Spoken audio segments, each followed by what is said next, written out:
Guaraní en el golpe de cabeza. Ahora Orteman con Richard Ortiz. Cabeceó Sergio, ganó Ariosa, tocó la pelota para Fabio Caballero. Ahora para Silva, para Salgueiro, para Freddy. Está habilitado y se mete Freddy, le va a pegar y va Freddy, le pegó.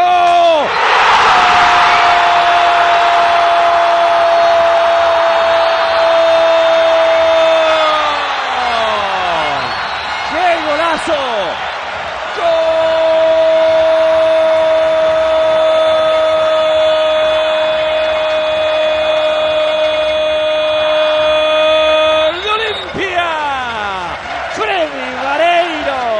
Soberbia, fantástica definición, remató arriba la pelota, se metió espectacularmente en el ángulo superior izquierdo de Aurrecochea. Freddy recibió por izquierda, se fue perfilando, qué bien remató, voló espectacularmente Aurre, pero no llegó. Olimpia vuelve a madrugar, así como frente a la U de Chile. Esta vez Freddy Vareira, autor de un golazo. Olimpia 1, Guaraní 0.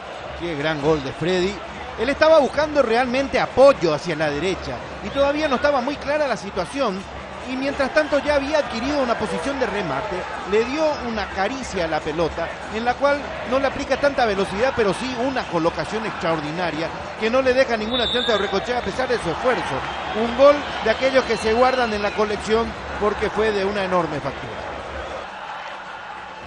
Así se jugó el gol, la salida fue relativamente rápida de Olimpia desde atrás, y cuando no tenía tantas posibilidades de apoyo para extender una habilitación hacia la derecha, Freddy sacó este tremendo remate que entró allí justito en el ángulo.